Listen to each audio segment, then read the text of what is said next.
What's up? Welcome in. Welcome back on this post-Memorial Day weekend, the official start of the summertime. And yeah, we took some time off, kind of like the Cleveland Cavaliers. Everybody's doing it, so why not, right? I mean, we should have, we could have, and we did. But we're back here.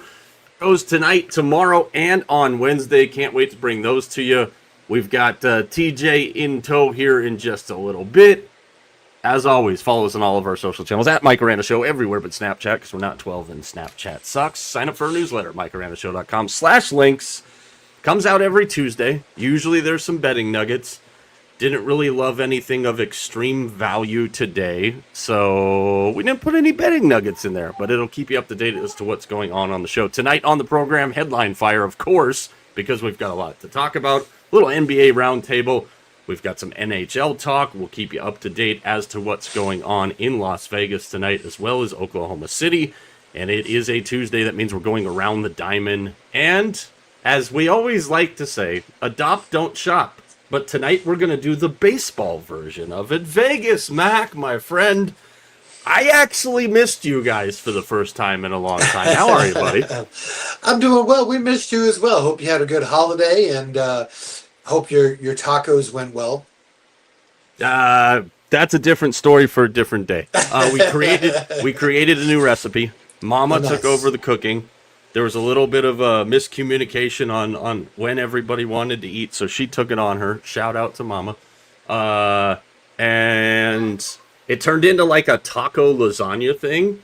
Wasn't really sure what I was looking at first. It was freaking amazing, like everything she makes. So thank you for asking. What was on the Mackenzie spread for Memorial Day? We were going to do kebabs, but there's so much work. We just did everything to make the kebabs, just we didn't do the kebab. That makes sense. You know, no need to put it on a stick. You did kabols. Yeah, kabols. There you go, kabols. No need to put it on a stick. Man. I'm here to help. I don't even know where to start. It's been insanity. It's been crazy. We've got really weird stuff going on. We could have more weird stuff going on tonight. Again, we've got eyeballs on Oklahoma City and San Antonio game number 5 from OKC. We've got eyeballs on game number 4 from Las Vegas between the Avalanche and the Golden Knights. We're going to get to all of that on the program. TJ having a little bit of vehicular trouble, so he'll be with us here in just a little bit. But let me ask you a question, because I wrote about it today, and I was trying, Mac, to go as long as I could possibly go this year without bringing up Bobby M. And I finally had to do it, man, because I'm scanning through the channels yesterday. 2 great games at night, a full day on a holiday, and what do I get? I get Royals and Yankees as the only nationally televised game. Can't watch the Diamondbacks and Giants. Can't watch the Padres and Phillies. What are we doing? It's 2026, man. Why are we still blacking out baseball games on national holidays, nonetheless? Hey, did you see how the Red Sox did yesterday? Hold on. Let me close my eyes and tell you what I saw. Nothing. They didn't do anything. It's been a really rough... Oh, no, they didn't even play yesterday. Because that's genius. Yeah, I mean, a couple of things. Number one, I mean, we've said it before. I mean, like, Memorial Day, 4th of July. I mean... I don't know what is happening right here. Oh, you got me? Where are you? Right here. Yeah, sounds like you're underwater in a tunnel. But let's get back to the Red Sox and their performance yesterday. I was going to say, I was watching Wilson Contreras just hit Yoshida, who's on the on-deck circle. Then on the next pitch, he hit a foul ball and hit the catcher. So Contreras is taking him out one by one. But anyway, getting back to our question. two things. Memorial Day, 4th of July, why everybody is not playing, I don't understand. That's just a massive mistake. And like Hold you on. said, number. Hey, let's go back here. Let's get you reconnected because I know what you're saying is All something right. I want everybody to hear. We'll get Mac reconnected there. I don't know. Not really sure what the heck is going on in that form or fashion right there. So we'll get him back connected. But plenty of stuff happening right now. Plenty of stuff happening literally right now in the studio as we get Mac back connected here. But I probably got a little higher Wi-Fi usage than normal right now. Just underway in Oklahoma City and awaiting puck drop. I think we're about 20 minutes away from Las Vegas. There's Mac. Let's see if we got him out of his submerged underwater tunnel. How are you doing now, sir? Is that better? So much better. Wow. Back to the Red Sox and their performance on Memorial Day. Oh yeah. So as I was saying, Memorial Day, 4th of July. There's no reason why every single baseball team is not playing. I mean, it's just kind of weird that. I mean, they weren't playing. It's just one of those things. I don't understand how you can't call it a scheduling quirk. It should be built into the schedule. Those are 2 days that every single Major League Baseball team should be playing. So figure that out. As far as not being able to watch them, I mean, again, I think you mentioned it. You have the major networks. These networks, I don't understand why they're not demanding. I mean, it's one of those things. Once you want the Red Sox or the Dodgers, your major teams on each of those networks, have the Yankees on one, have the Dodgers on another, the Red Sox on another. I mean, you're trying to get eyeballs on there. So that's part two that just doesn't make any sense. Why teams aren't playing, why they aren't there, and then again, it's the blackout thing is just silly. I mean, let's get over it. I mean, we're in a weird spot here in Arizona. It's like everyone's sort of like, I'll have Dodger games or Angels games blacked out. I'm like, we have the Diamondbacks, but nowadays there's so many ways to get games in streaming and whatnot. To have blackout restrictions makes no sense. We're not going to games, not because they're not on TV. I mean, this is totally different. It's so, again, that's strike three on baseball. You're out. You know what we found out today? I mean, nobody's going to the Diamondbacks game. They have the most significant attendance drop in all of baseball right now. Somehow the Giants have increased their attendance by 2,000. There really must be nothing better to do in the Bay Area right now than go see the Giants play. But yeah, nobody's going to the Diamondbacks games. I looked at that graphic more intent for maybe not just the Diamondbacks stood out because, I mean, they've got a series with the Dodgers coming up. They do have a series with the Yankees. I believe it's in September, if I remember correctly. So, they're going to get some boosts in there. But, yeah, again, and that's the perfect point, is nothing that we're doing for blackout purposes has anything to do with boosting attendance, because just because you're blacking me out, and maybe it's a little different. I'm not a Diamondbacks fan, but maybe it's a little different in my case because I still enjoy baseball. I'll still go down there to watch the Phillies when they come into town. We did the thing with the sell flags with our friends over at Last Dive Bar, showed up with that. We'll do those things, but I'm not running out of my way to go see the Diamondbacks. I'm not going to. So why not give me a better reason, Mac, to go watch the Diamondbacks, who are 9-2 in their last 11 games, than let me watch them play? I know it just doesn't make any sense whatsoever. But I mean, Arizona traditionally doesn't get great attendance unless, of course, they're winning and going into the World Series. That's an Arizona thing. Live here for 5 minutes and you'll figure that out. I mean, it's with all their sports, so it's not just the Diamondbacks. But you're right. There isn't a reason why you shouldn't be able to put the TV on every single night and watch your team play, no matter where you are. It's 2026. Let's get over the blackout. Yeah, it's so damn dumb. And the baseball purists are going to come at me because I've already seen a couple of them do it. Bring it on is what I tell you. But I mean, yeah, cool. Baseball's viewership is way up. Blah blah blah blah blah blah blah. Think of baseball. To me, it's the sport that fully understands their place on the calendar, and they don't do anything to take any more advantage of it because they know, relatively speaking, for about 77 days every year, they go unopposed. there's really nothing. There's golf, there's the WNBA, but even after those two kind of fizzle and we get into more signature events, your favorite thing and all that stuff, like they run relatively unopposed for the bulk of a 77-day stretch. So they're like, you're going to watch because you got nothing else to watch. I'm interested to see how the numbers look this summer. And here's the thing, I love baseball. You know that. Everybody knows that. And I mean, I will watch.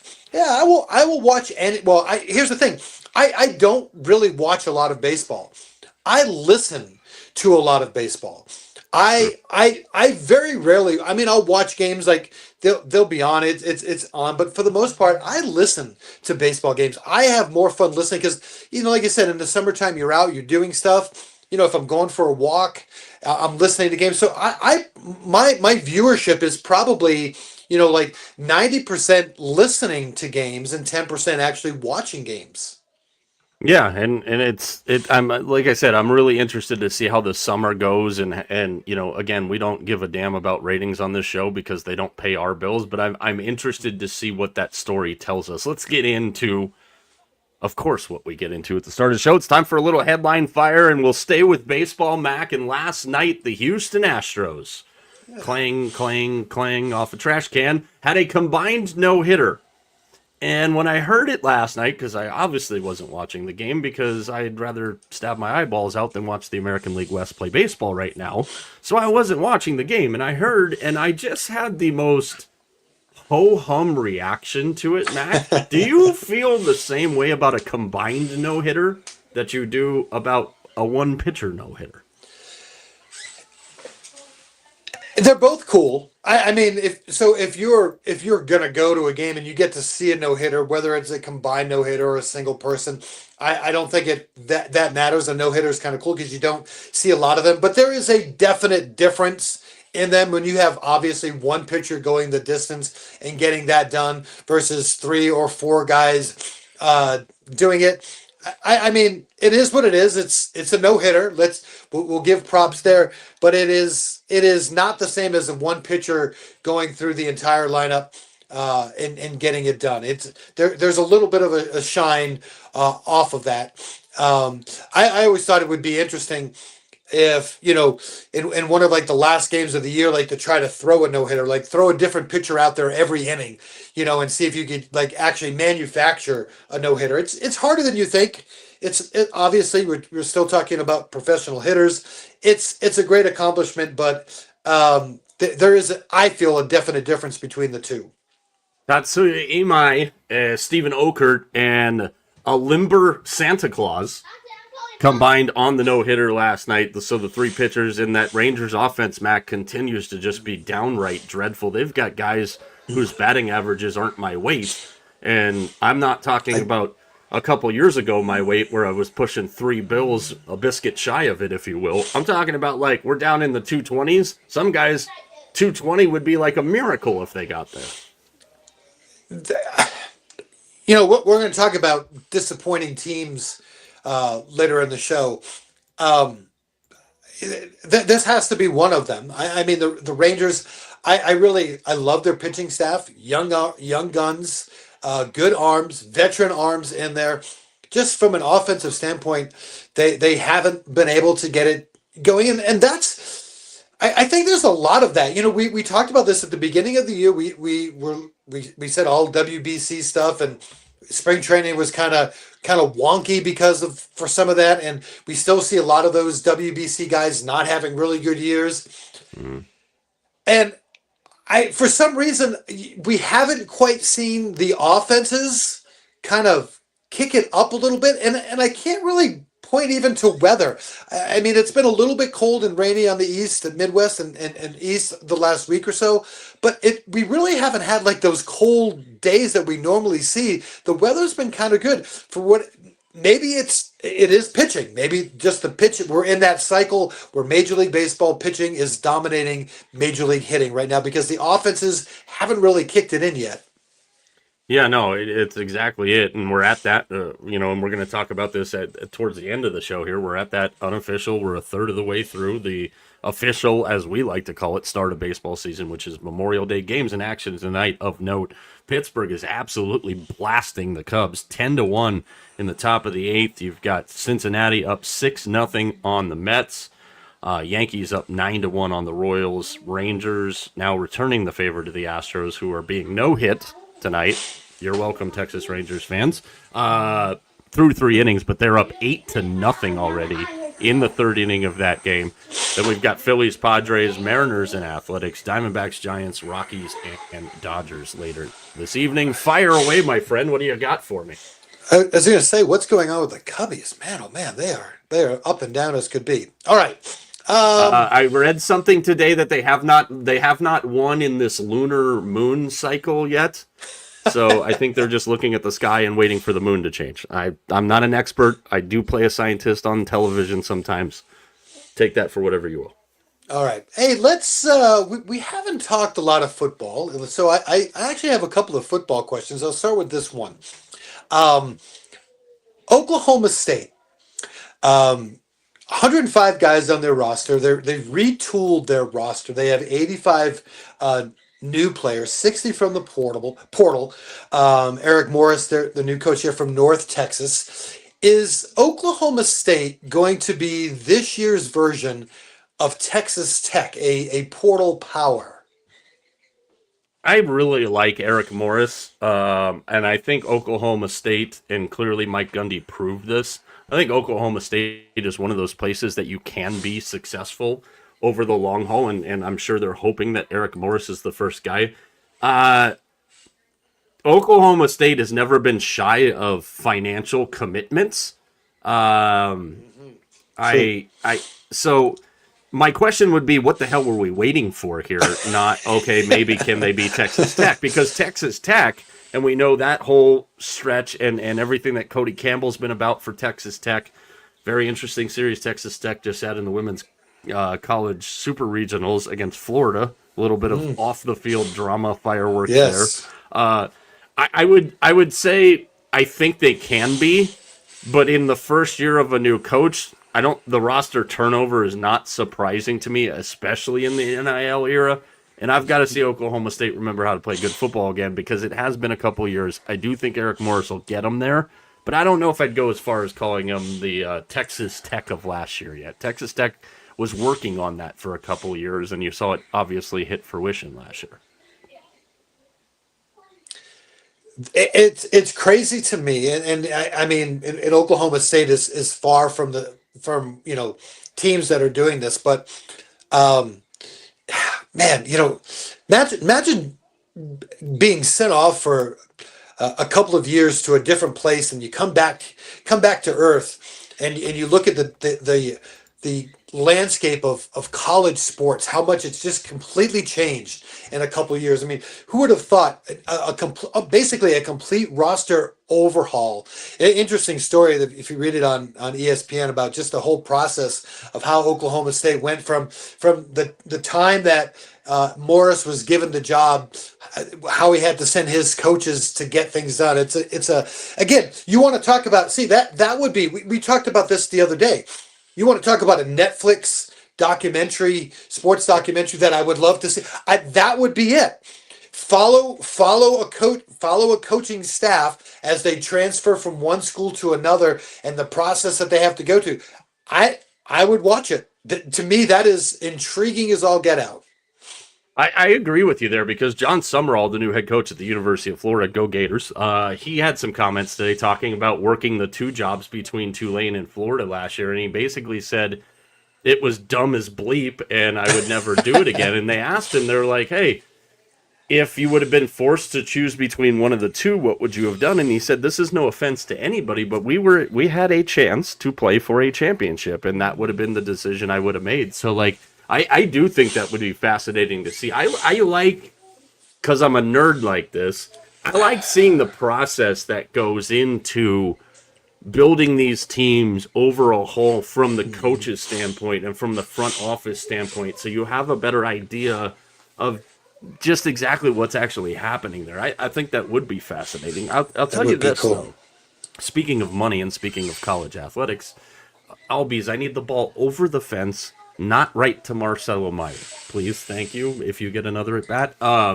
The Florida Gators found out, and this was late last week, we just didn't have time to get to it, but Ruben Chinyelu has pulled his name out of the draft. That means Condon, Chinyelu, and Hawk are all coming back next year for the Gators, who return 11 players off of last year's team that was upset by Iowa. They are currently co-favorites with Duke at plus 650. They also got Denzel Aberdeen back from Kentucky after he transferred there. This is a loaded team. Estimated roster. I thought this was kind of interesting because we don't usually get to hear this kind of information. $25 million for Todd Golden's Gators is the estimated ballpark figure. Wow. I know there's a lot of variables, and we've talked about this. When is too early to make a bet? But if you're returning 11 players off a team that had a really damn good shot to win back-to-back national titles, how good of a bet is it at 6.5 to 1? I think it's a great bet because it doesn't happen in college basketball, or especially anymore. I mean, it's one of those things. I mean, we talked about how, that's how mid-majors kind of made their way, that they would take a roster that would have guys that would be there for multiple years. Because of the way college basketball is, we rarely see guys maybe one, at the most 2 years. And so that continuity is not there. So I would have to say, my only question to you is how much are you going to put down on that? Wouldn't you and everybody else like to know right now?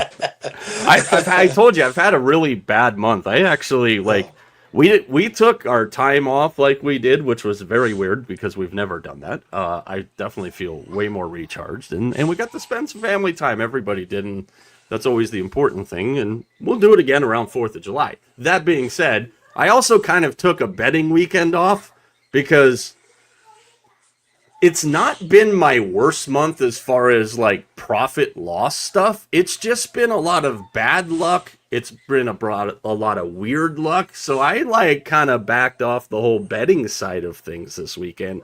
How much would I put down? I would put down $100 of TJ's money on the Gators at 6.5 to 1 to win the national title next year. T, you got 11 returning Gators, including those three big men, Chinyelu, Hauck, and Alex Condon, a $25 million roster for Todd Golden at 6.5 to 1. Do you like the Gators even this early to win another natty?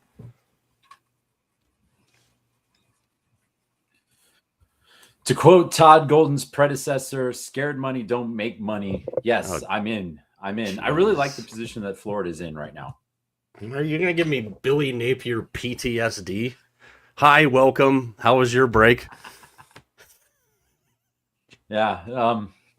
It's great till this afternoon. It was this good. Plenty of good stuff there. All right, Mac, you're up as we let TJ get settled in. We let TJ sip his way in. Fire away. See, they can make a run at this. They only have to finish third because the SEC's 4 teams in. So if they finish third, they're in. Sound logic there. Sounds good. All right. I told you I had a lot of pigskin for you, so here's my second football question for you. The Houston Texans have not signed C.J. Stroud to an extension. Are we surprised? Is this a surprising thing? Do they have questions about their starting quarterback? No, they don't. They picked up his 5th-year option. Apparently, he's, you know how it is, fresh look. Sometimes it's just what you see in the mirror. He's cut off his hair. He's coming into all their voluntary stuff leaner. I think he knows very much what he needs to do. But here's the thing. And I'm really glad that you brought that up. So gold star on your chart. We'll give you an extra Snickers bar when the paycheck comes. But nice. We get so fascinated in sports, like, oh my God, C.J. Stroud bust on the scene. He's the next big thing. And we over dramatize these guys who come out right away and are successful. And then the second they slip, we want to over dramatize, hey, this guy is a bust. Listen. CJ regressed. He didn't do things very well, but when you're running for your life and you're staring at the roof of what I think is now back to Reliant Energy Stadium, not NRG anymore, can't keep up with all of that nonsense.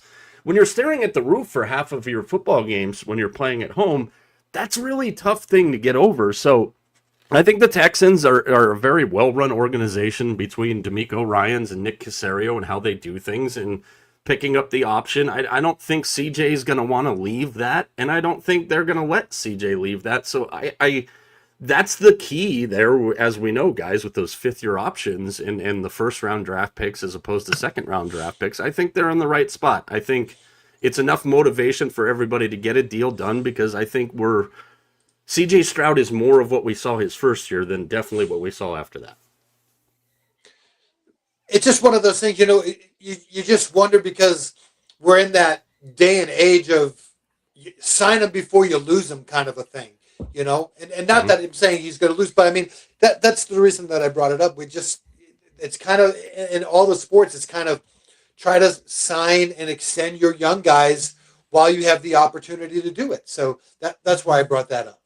Yeah, and T, I think another interesting part of it, and like Mac just brought up there, it's like, yeah, we just saw I almost upchucked saying this because now I'm past how great of a story it was, T, but we saw the defending world champion Seahawks failed to play this game successfully with Kenny Walker, and he went out the door, and everybody's going to go, well, running backs are a dime a dozen here. So it does happen.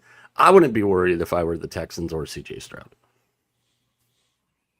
I wouldn't either, especially if this team makes a run to get back into the postseason again, and especially if they don't play on Saturday at 4:30 p.m. Eastern. Then I think it's a lock. But how did I knew you were going there.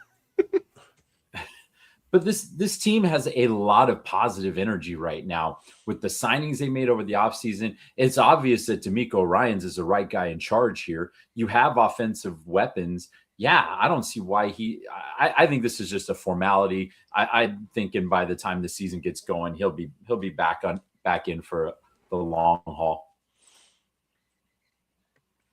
I'm trying to find something here. This is great television. All right. I got one for you guys. So our guy, Munetaka Murakami, has continued to actually just got back on the Homer train to start their most recent series here. So he's only on a 2-year deal. And I thought that was kind of interesting. He's only 26 years old. If you're the White Sox right now, you've seen everything that you need to see. I'll start baseball guy in the middle, and then we'll go T, and then we'll give T the next question. That's a multi-layered assist. Colorado should try it sometime against Vegas. Mac, if you're the White Sox, are you on the phone with Mooney's guys already? Because he definitely lives up to it, and he has power. He does. Here's my only concern. We've seen a lot of these guys that come over. Some of them have a little bit of success, but then it kind of wanes. We haven't seen, besides Ichiro. Ichiro is kind of the one that had sustained success. We haven't seen a lot of these guys have a lot of success in multiple seasons. So I would be a little worried. I want to see how he does with a full year underneath his belt plus next year. I want to see how he makes the adjustment to the game. I mean, pitchers we're still learning a little bit about him. I saw a great story the other day about the adjustments that he's making in the batter's box, moving in the batter's box because of the pitches that he's seeing. And so it seems like a good thing, but I would hold off until I get through at least a good part of next year. I know that's kind of maybe a little bit too late, but I would hold off just because we've seen these Japanese players come out and they just haven't had sustained success. I'm all in on what's his name. I think he's having a fantastic season.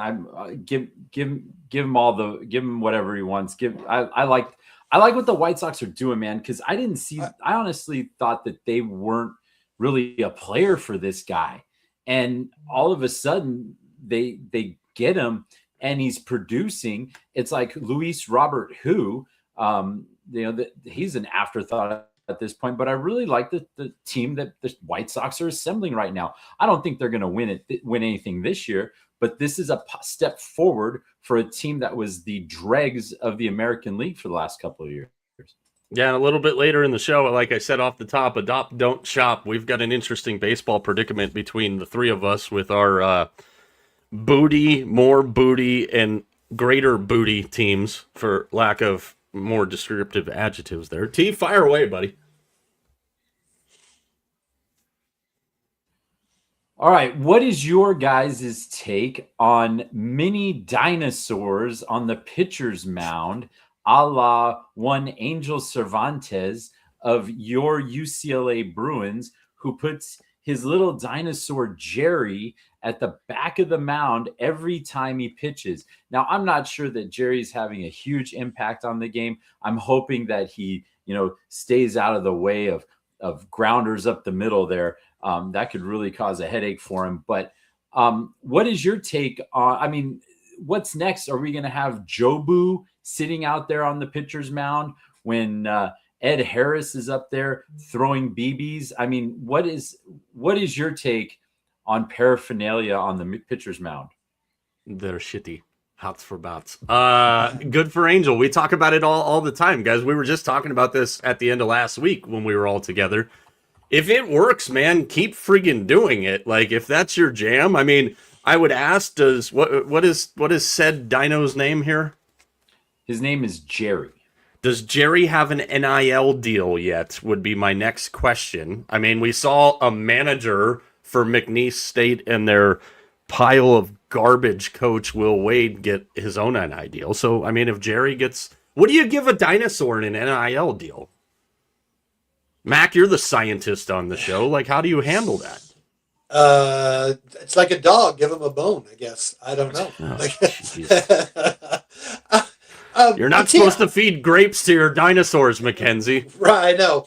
Listen, baseball, I think, more than any other sport, is full of, weird guys doing weird things. You hear stories of guys bringing their bats to the chaplain service before games, and to get them blessed. And I had a high school coach that used to put 21 pebbles in his pocket, and every time we got an out, he would take a pebble out, so we would know how many. It just, I mean, baseball's full of these weird little things that players do. So I'm all for it. I'm all in, 100%. See, well, thank you for not telling the underwear story again. I'm kind of in on this, but I mean, the first time Jerry takes one off the dome, I mean, that's going to be game over for UCLA and their tournament life here. This is true. I mean, Jerry has not quite developed the dino muscles needed for the backside of the mound there as the 10th infielder, if you will. All right, guys.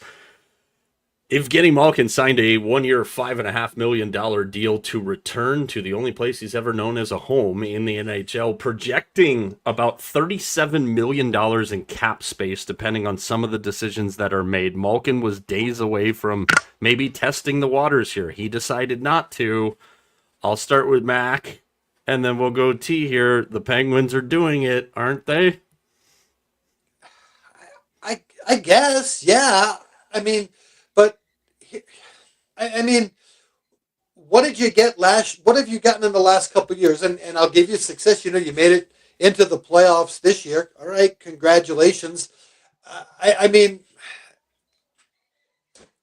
at some point, you have to realize it hasn't worked over the last couple of years. I get it. I'm all about the idea that this is where he's played. Let him finish out. But if you're a serious organization, and it must be something in the water in Pittsburgh. That's what it must be. Must be something about the water in Pittsburgh. Just giving old people a chance to be successful. One more time, and not really seeing the reality that your team isn't good enough to make a championship run.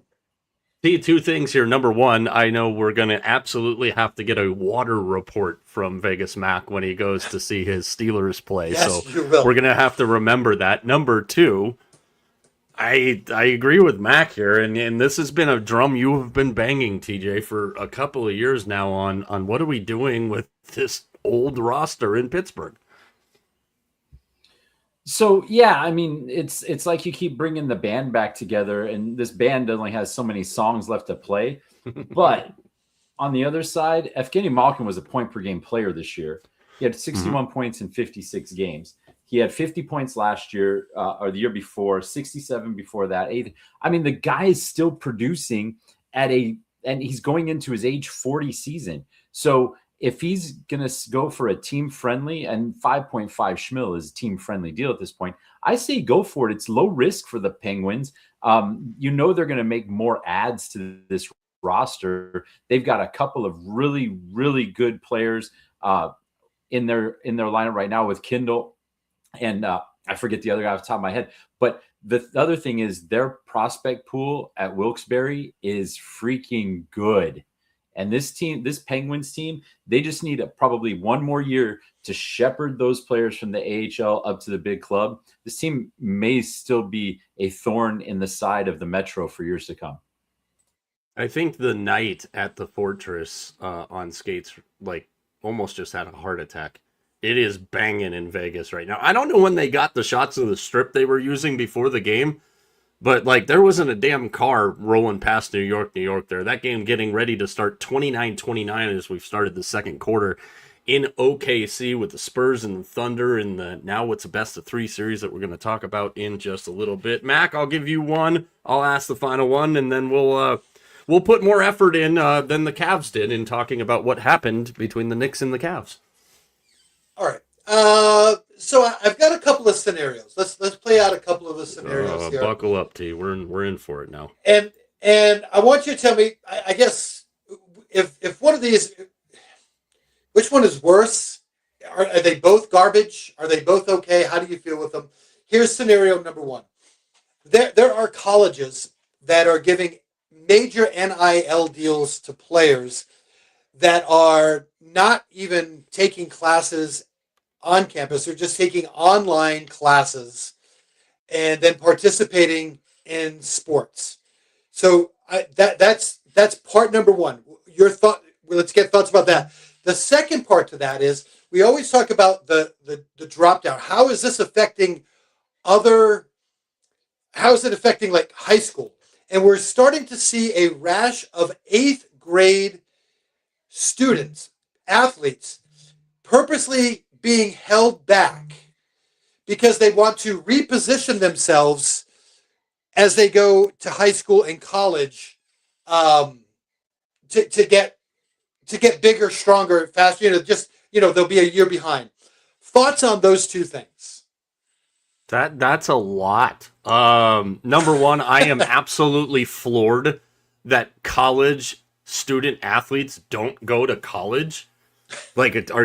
This is mind-blowing to me. I'm not surprised. It's where we were headed. Whether or not it's a good thing or not, I don't know. Cooper Flagg, he reclassified, but he didn't reclassify to go backwards. He reclassified to go forwards. He would have been in this upcoming NBA draft, which would have been insane. So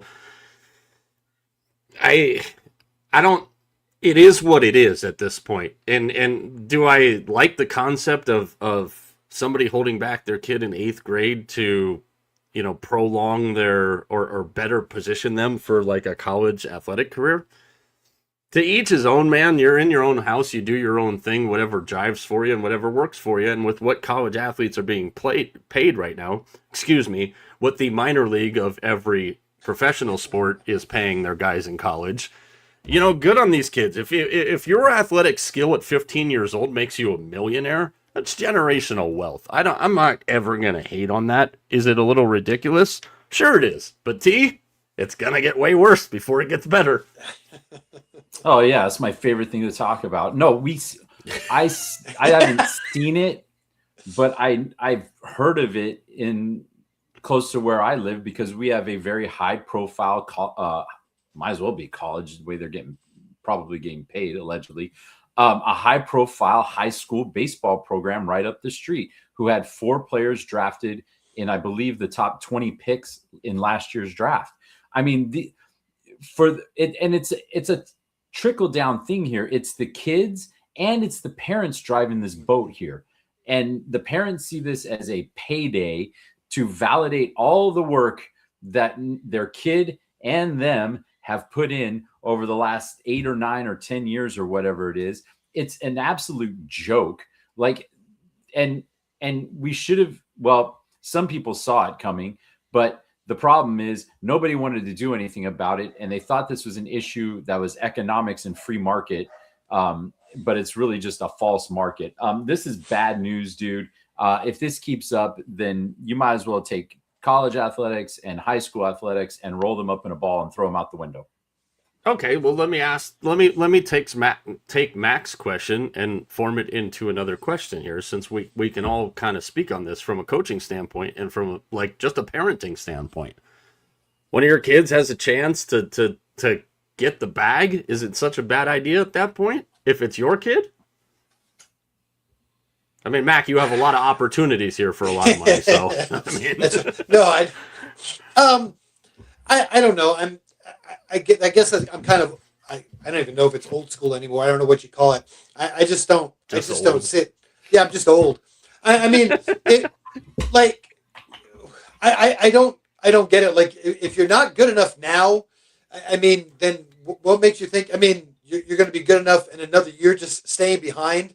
I mean, I look at it, I guess, from an academic standpoint. I just think it's silly that you're going to keep a kid back from an academic standpoint to just be a little bit better.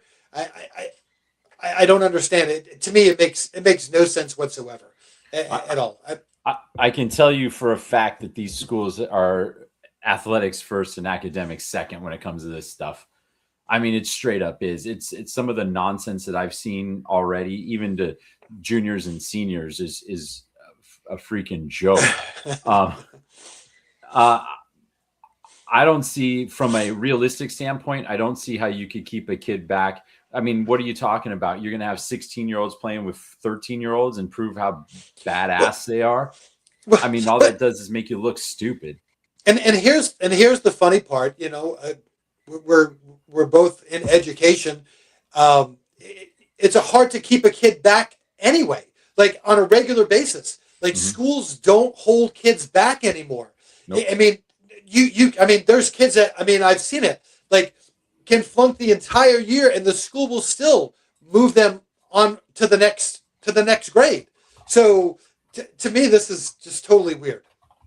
Yeah, it is, and it's unfortunately it is where we're at, and we'll see how it plays out. But again, I think it's definitely going to get worse before it gets better.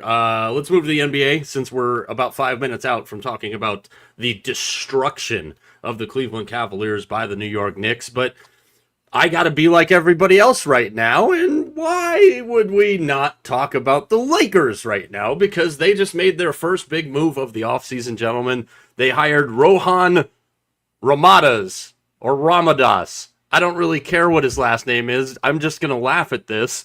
Who? The assistant general manager, yep, that's right, for the Los Angeles Lakers, who will report to GM and president Rob Pelinka. Ramadas, or Ramadas, if you're thinking of summertime, who last worked as a vice president of strategy and operations for the New Orleans Pelicans, will be focused if you're working for the Lakers, will be focused on responsibilities for the Lakers. This dude actually is a rocket scientist. So I ask you guys, in a tumultuous offseason for TJ's favorite team, the Los Angeles Lakers, what advice would you give to Mr. Ramadas? Maybe that's a hotel deal for the Lakers there, New Jersey patch sponsor. What advice would you give to the rocket scientist on how to fix the Lakers? I'll start. You can't say sit on it and spin. You cannot. I know that's what Mac was thinking along those lines. Tell 23 or 6 or whatever his number is that thanks but no thanks. That's how they could start. Tell him thanks but no thanks. Mac, you've got so much to laugh at. Why don't you share with the rest of the class? I was reading the article, and they lost me at New Orleans. Has anybody seen New Orleans play basketball? Have they ever made the playoffs, like, in the last 10 years? Like, a rocket scientist from the Pelicans? I mean, next. There's so many Rocket ways. science. That's disparaging right there. He's not a rocket scientist from the Pelicans. He's a rocket scientist that really had some kind of midlife crisis and decided to work for the Pelicans. It's a terrible team. Why would you want to take anything from the Pelicans? But because it's science. They can't even get their guys to not eat cheeseburgers during the year. Gosh, darn it. Rocket scientists. Doggone it to heck. Jesus. Should we start? Should we do a post-mortem on them as well? God, makes me laugh. No, that means we'd have to hire a medical examiner to be the assistant head coach. Sorry, Scotty Brooks, you're getting replaced. Gosh, I mean, come on. I don't even. I figured that one would get a good rise out of you. Yeah, that's just stupid. That one might have been just set up on a tee right there, but maybe not. Cleveland and New York, or just New York. Go ahead. I know you want to talk about how bad the Cavs were, but no, I really don't. But we have to. But what would you guys do? This team, obviously, they didn't do as well in the playoffs as they wanted to because they were shorthanded. You know, Reeves was out for a while and Doncic was out for a while. But I mean, how does this team move forward? Like, you got to start getting younger, man. And that's why I say that LeBron, like, God bless you. Go find another job, though. Go find another place to play because it's not going to work. No, I don't disagree with that. I think they need to go and use Doncic and Reeves and kind of see where they can go from there. I mean, they've got some good pieces. They're nothing great, but I mean, put those two together. They played well this season. They obviously, had a nice seed in the playoffs. They did all right, and so they just, they probably need some. They need some good. They need some guard help is what they need. I mean, LeBron and Marcus Smart. I mean, Smart's a great defensive player, but he's not going to light it up for you from an offensive standpoint. And they got to get, with LeBron and Luka, they both want the ball. You need to get rid of one, and obviously LeBron's an easier one, and let Luka have the ball in his hands more. Hey, let's actually add some levity. Levity to the situation with Mr. Rocket Scientist, Mr. Ramadas, as we're going to call him from here going forward. Rob Pelinka said the job description he was looking to fill during exit interviews with reporters last week was more on the strategy side, cap, analytics, and data. Maybe he realized that leaving the aerospace industry, where he spent over a decade after graduating from the University of Spoiled Children, he decided that Ramadas don't really pop up in New Orleans very often. There's a lot of beach Ramadas back where I went to school at the University of Spoiled Children. So the Lakers offseason is going to be interesting here. I think we've said it, we're all on the same page here. It's time for the Lakers and LeBron to quit each other and just move on with life because Reeves and Doncic play really, really well together. You have to make that Luka's team now, whether you want it, LeBron wants it, or what, and let LeBron chase that extra ring. I don't have a problem with him chasing. Hell, go back to Cleveland. Maybe that's somebody that can actually play defense on Jalen Brunson if need be, since James Harden didn't. Anyways. That's a good segue. It was a very good segue. It was more passing ball movement from us than we got from the Cavaliers. How about that? As New York returns to the final, let's party like it's 1999, boys. And if you thought you were having Knicks fatigue already, well, you're going to have nothing but Knicks fatigue, maybe for like 5 more days. 45-35 in OKC, about 8 minutes left in the second there. But the Knicks, they get the sweep in massively dominating fashion. Cleveland put up 0 resistance. It was the worst game plan series I think I can remember seeing. If you allow your team to allow James Harden to be stuck on an island on defense, you're getting what you're asking for. But Kenny Atkinson, very positive today, as analytically he is preparing for game number 5 of that series, since analytically the Cleveland Cavaliers are still in the series. Guys, just downright dreadful and useless. Thanks for showing up for a couple of days. Quitting. I mean, there's a lot of different ways we can tone deaf. If you watched any of the post-game comments from some of their big players, we'll go from the right side back to me here. T, what the hell happened to the Cavaliers? They were asked to play the Knicks. That's what happened. I think the Cavs just didn't have the right game plan in this. And, they picked up Harden during the season, but look, for all of his offensive abilities, the guy couldn't cover a cold kid with a blanket. He's just a liability, and you have to be able to, if you're going to have him on the floor and take his offense, you have to have a way to counter his defense liability, and they couldn't do it. But can we give some credit here to the Knicks? Their closeout games in this playoffs have been victories by 51, 30, and 37 points. I mean, just not even like you said, Mike, thanks for showing up, and we'll see you all later. So, but yeah, the Cavs just I'd rather seen the Raptors in it. Raptors. I know, Mac, you wanted to see the Pistons in it. What did you think of the no effort from the Cavs? Well, I think overall, I mean, the Eastern Conference is what we thought the Eastern Conference was. It's second fiddle to the Western Conference. I mean, that's all there is to it. The Eastern Conference gave us absolutely nothing throughout the entire playoffs. I mean, it really did. I mean, the two top seeds, well, not the two, yeah. I mean, as I say, the Celtics, but in Detroit, I mean, we got really nothing from them. I mean, Detroit kind of struggled all the way through. Before they finally lost. The Celtics were out before this thing even started. And we're left with the New York Knicks. I mean, great for the Knicks. Do I still think they're a team that's going to beat any one of these teams from the West? Absolutely not. I mean, I just don't.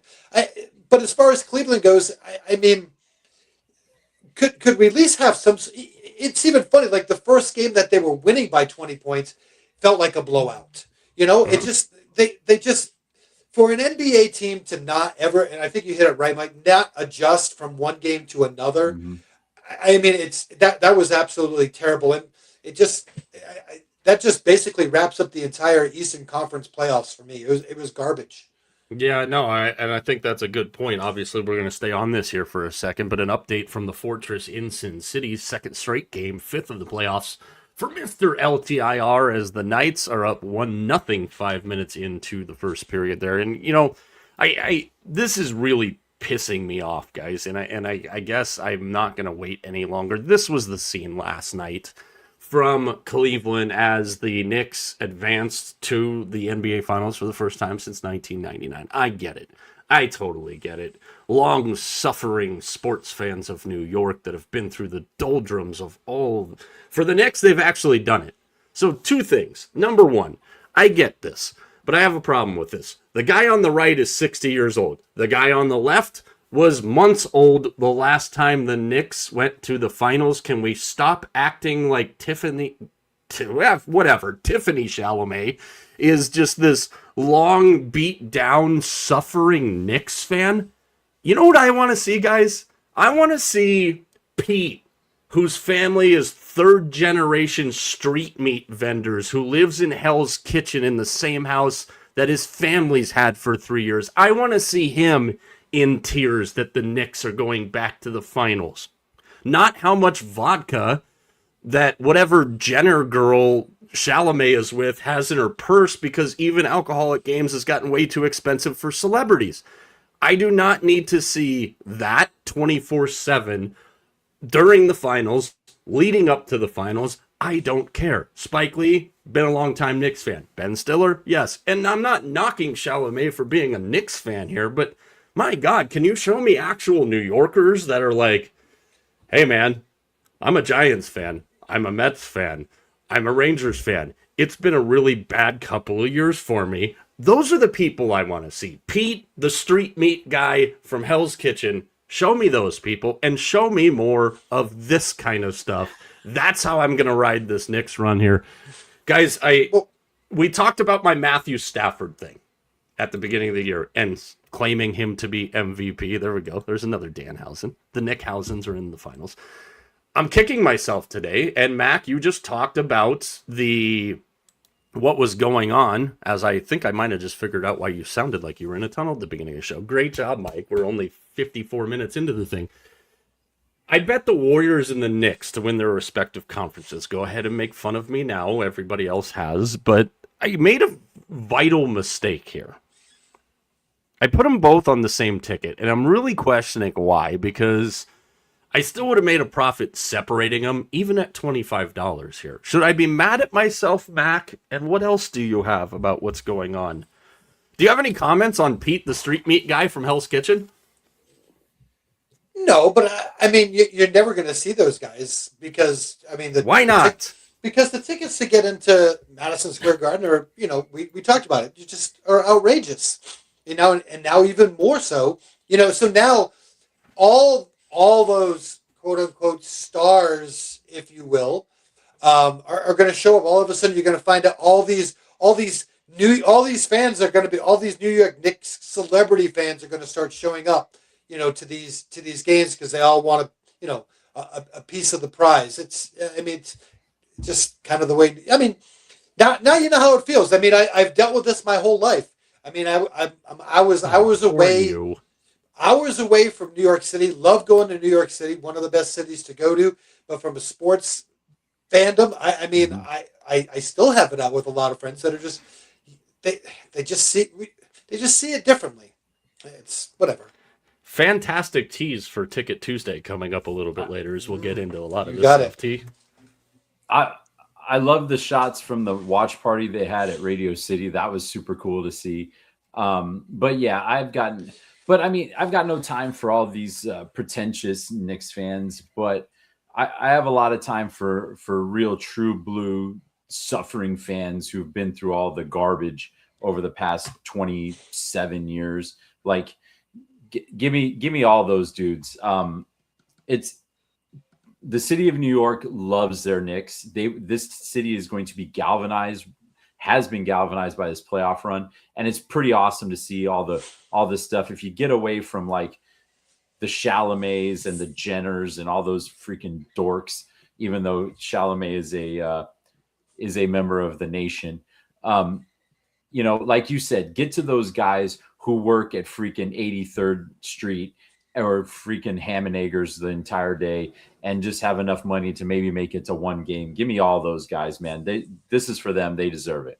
Yeah, they absolutely do. And now it leaves us with the question, guys, as depending on what happens tonight, as San Antonio's come roaring back to make it a 1-point game in OKC, that series we know is at least going to 6. And I think a lot of us would assume it's probably going to get to 7. So now we've got this Knicks team who is going to have some extended time off, and the question has come up. You guys have both actually said it on the show that the NBA Finals is the Western Conference Finals. Now that we're a little deeper into these things and the Knicks have done what they've done, I wanted to know if you guys have kind of changed your tune a little bit, because the question is, can the Knicks actually win the NBA Finals, win the championship? And I think they absolutely can.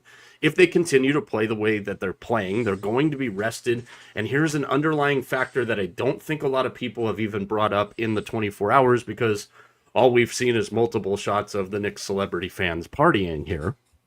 New York gets to go into the NBA Finals as the dog. The biggest city in the country gets to go into the NBA Finals as a dog. And you don't think New York's going to rally behind, hey, nobody believes in us? Mm-hmm. I think this Knicks team is very dangerous, Mac. What do you think? I just don't think the matchups are going to be there for the Knicks, no matter which one of these teams makes it from the Western Conference. And I just don't, I mean, again, I think it sets back to what I was saying about the Eastern Conference. The Knicks have not had any speed bumps. They've had no challenge whatsoever in this entire playoffs. We haven't seen them when they've, in essence, gotten punched in the face. They're going to get punched in the face in game 1 of the NBA championship or the finals. And we'll see how they react. So, if they can react to that punch that they're going to get in the face from game 1 from either one of these teams, then a different story. But I just don't think they have enough to get by either one of these teams. I also am concerned about the matchups. I've asked my buddy Biggie. I asked him. I said, "Who would you rather see, the Spurs or the Thunder?" And he says the Spurs. And I'm like, "How do you say that?" I don't think you have any. I think the only guy that you have had in the last 5 years that could even possibly slow down Wembanyama is now playing for Minnesota. So I'm really concerned about the matchup. But like you said, dude, like this team's won 11 playoff games in a row. The last team to win 11 playoff games in a row won the championship. You may be familiar with them. They won 15 in a row on their way to the title. So those guys. Yeah. So I absolutely think they have a shot, but the matchup really does concern me. They would have no time for guys to be passengers if they play either one of these teams. And, that brings up another good point, guys. And obviously we're going to get more into this as we get a little bit closer here. But when I'm looking at it, I think Oklahoma City is a better matchup for the Knicks because I believe when you look starters to starters across the board, I think they can match up. New York can. Position for position with the Knicks and have an advantage in a couple of those spots, especially with the physicality of this OKC San Antonio series, especially with the injuries, the prolonged injury for Jalen Williams, which is a big feel here. I think if you're the Knicks, you absolutely want the Thunder. I think if you're Adam Silver, you're laughing all the way to the bank if you get the Thunder here. What do you think, Mac? Which one is the better matchup for the Knicks? Well, I'm going to go the opposite. I think San Antonio, just because it would be their first run around in the finals, and that does make a difference. I don't have numbers in front of me, but I know teams that are in the finals for the first time don't necessarily do all that well, and so that group of Spurs, that would be their first go around, as opposed to you're getting an OKC team that's already been to the finals a couple of times. So I think that would be a tougher matchup for them just based off of that. Did the Red Sox have a guy named Super Mario on their roster right now? No, because this number 30 dude looks exactly like him. No, that's Mickey Gasper. Mickey, Ooh. How appropriate for a Red Sox player. He looks like your prototypical Plumber. beer league softball player. Well, hey, Luigi, T, what is the better matchup for the Knicks? See, I thought it was the Thunder as well, especially with what's up with SGA. I think that's a really good matchup for the Knicks. The Knicks are going to have 8 days off, 9 days off. That is huge for New York. Meanwhile, if this series goes 7, this series is going to go to Saturday or Sunday. That doesn't give you a whole heck of a lot of time to recover. I think the Thunder is the better matchup, but I think they're both bad. I have the question for the whole series here, though, guys. Which team's home floor is better set up to handle the NBA record of flops that we'll see from the point guard position if it's OKC and the Knicks? Ooh. See, I think it might be New York because they've had 20 years of LeBron. They've had who did they have? Who was there before that? Who was like the flop? They had a bunch of action from Vlade. They had they've had some really good floppers, but they've also had some freaking punishers like Anthony Mason. Yep. I mean, obviously the Garden, it's close to Broadway, so they're always putting on a show on Broadway. Oh, it is one of the most famous wrestling arenas in the world. I see where you're going there. T, you're right. Game number 7 would be Saturday night if it goes the distance. 5 o'clock on the West Coast on NBC and Peacock for OKC and San Antonio. Game 1 of the NBA Finals set for a week from tomorrow. So 1 week away from the beginning of the 27 days that it takes to play 7 NBA Finals games. We're right around the corner from there. What's going on right now in Oklahoma City is we've got a 6-point game here approaching halftime. It's been kind of a clunky from one eye watch. A little bit of a first half right now. Julian Champagne for San Antonio, 4 for 7 from the 3-point line. He's got 16 points. SGA just dropped another one in. He obviously, as he usually is, leading the Thunder at 13. They do have 9 from Kobe Caruso off the bench. They also have 7 from Cason Wallace off the bench. What have you guys made about the first 4 games in this series here, Mac? It's been everything we thought it was going to be. They're going back and forth, and they're doing it yet again tonight. Yeah, I mean, I haven't been a huge fan of the NBA playoffs up until this series. This series is a series that I can sit and watch. It's besides the flopping, it's actually good basketball. We're getting some, good defensive play. We're getting some good offensive play. There's a little bit of drama in there, which always makes a series go. And you kind of get a feeling that you have two teams that don't like each other very much, and to put all that together makes for me, it's been a fun series to watch. I'm enjoying this series because, like I said, I think it's the NBA Finals. I think these are the two best teams in the league, and Wemby just fascinates me as a NBA casual watcher. He is absolutely fascinating. But I also remember watching SGA when he was with the Clippers a while back, just like I think it was his rookie year, and he was just raw as hell. And it's been really cool to watch him develop into the MVP caliber player that he is. But this series is like two heavyweights, man, and it's just fun just watching them go back and forth. I don't know if the winner tonight actually does win the series. I think if this thing goes to 7, it's just it's a toss up like every single game seemed to have been.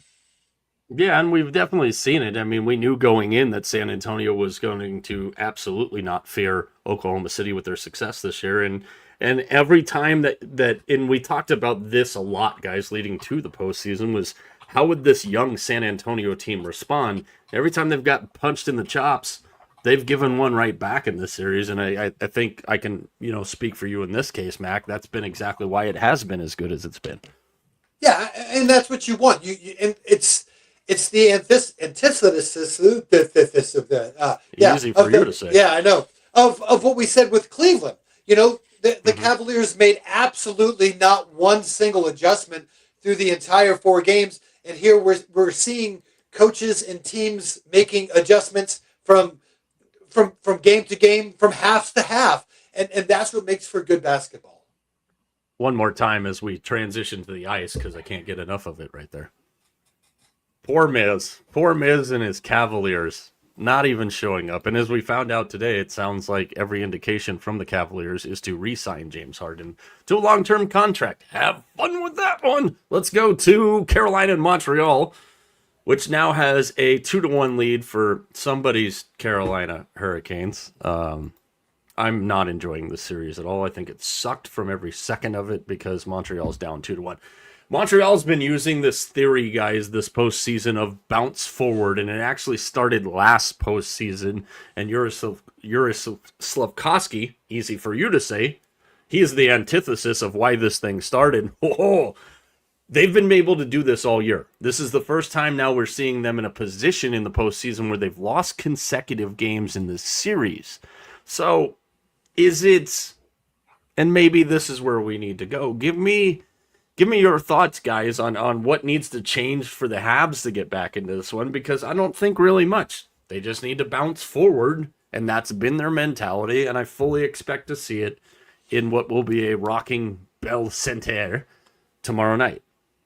Mac, can you objectively speak about the Montreal Canadiens? I can't, I'll be honest.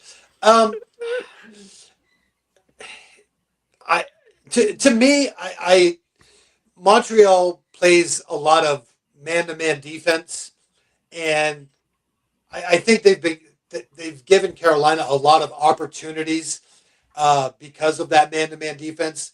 For me, I know you can't change what the. I know you can't change. Come on, Lulier Abreu. He's trying to do a show here, man. Yeah, no joke.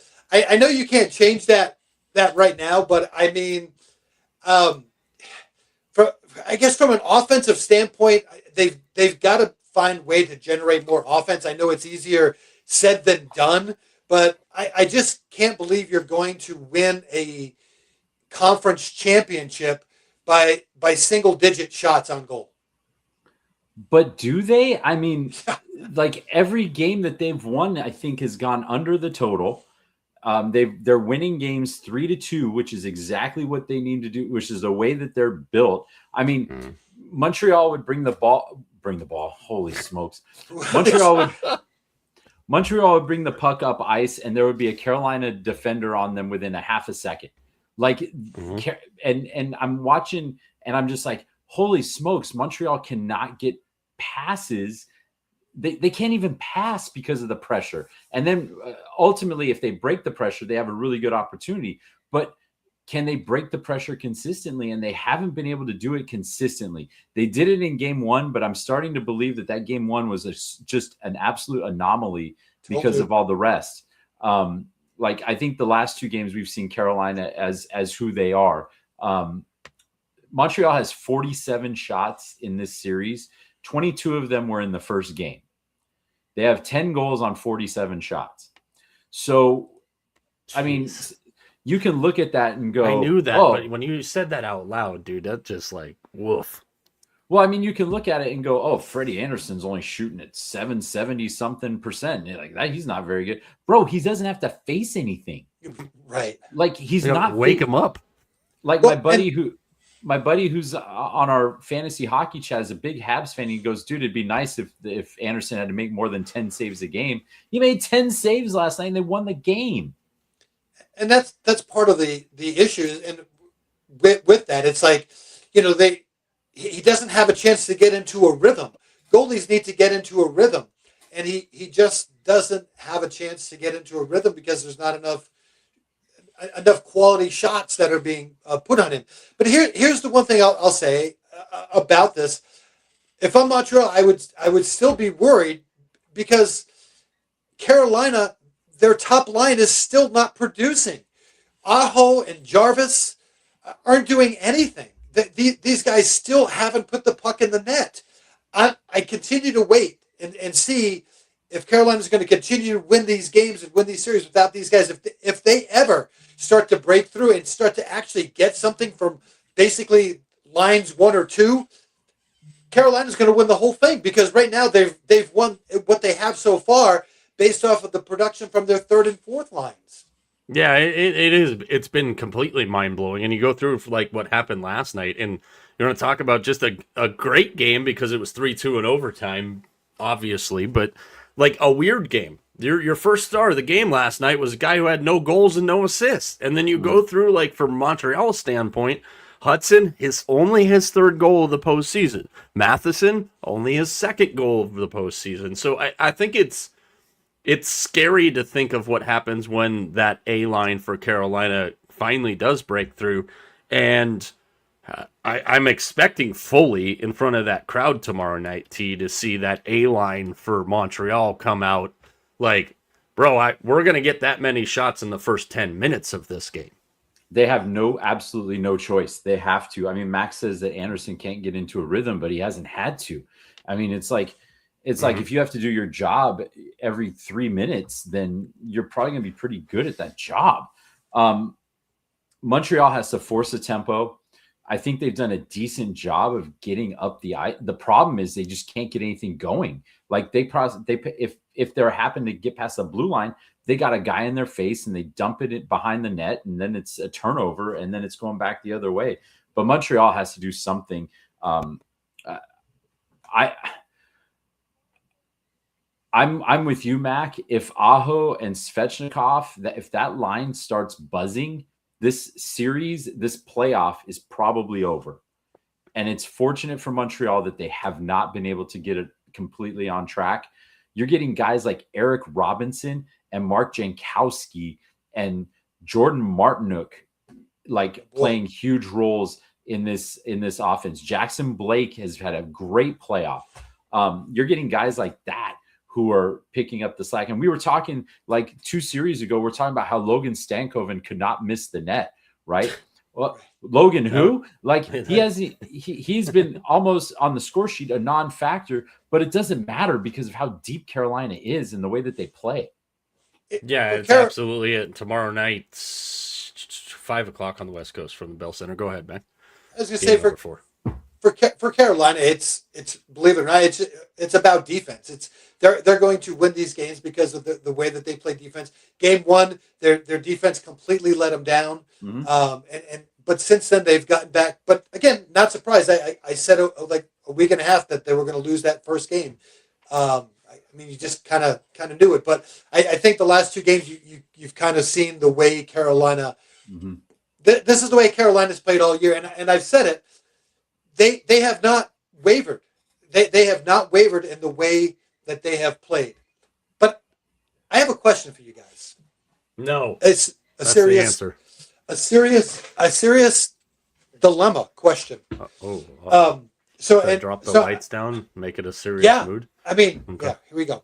So this is so you guys know that this year my plan is my wife and I were going to go to Pittsburgh and see the Steelers play, which is a bucket list thing for me. I've never seen the Steelers play in Pittsburgh. I'm so excited for you. But here's my question for you. What if Game 6 is in Vegas and Carolina could win the cup? Do I take the risk No. and go and watch my team win a Stanley Cup? Take out a second mortgage Yes. on your house, maybe. Yes. No, there's no questions. Yes, you have to do it. Really, dude? If You I have did to that, do it. my wife would kill me. Dude, you're looking at $1,000 a ticket for SROs. That doesn't matter. You have to do it. All right. No, but here's why. Here's why. I mean, okay. I want you to think about. We've said, whether it's on the group text or on this in this format or whatever, we've talked about how close Carolina has been the past several years and that they have not been able to get over the top. This might be the opportunity that they get over the top.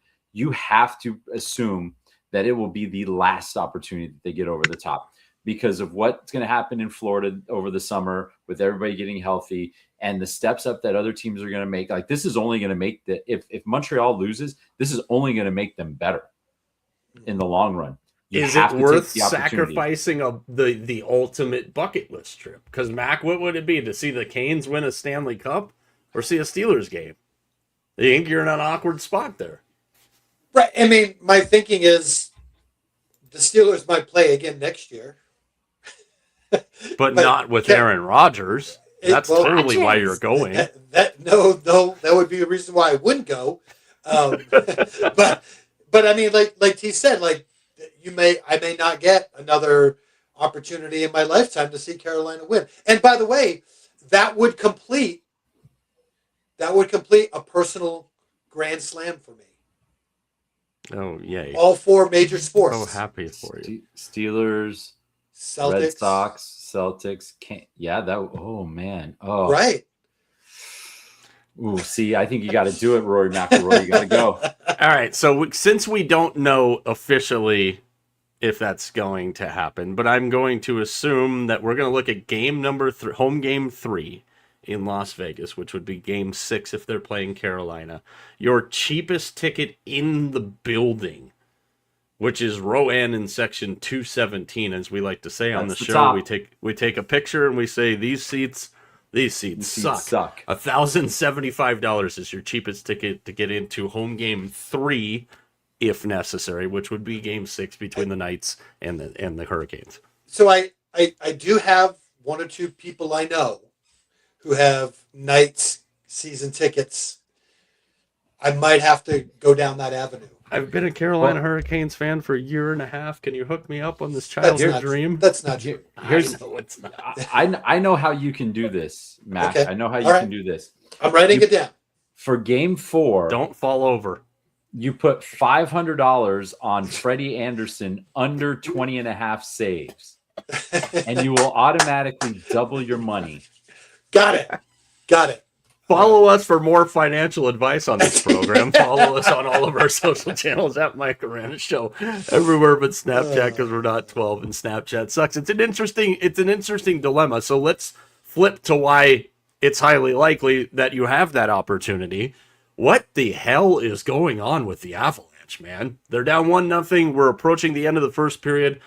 Shots in this game look massive compared to Montreal's total. 8 shots for the Avs on net, 7 for the Knights, still 1-0 on the Mark Stone goal. What is going on? We'll go T the Mac on this one. What the hell is happening with the Avalanche?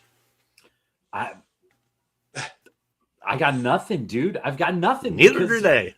because this, I'm not going to say it looked like a whitewash on paper, but it looked like it was going to be more.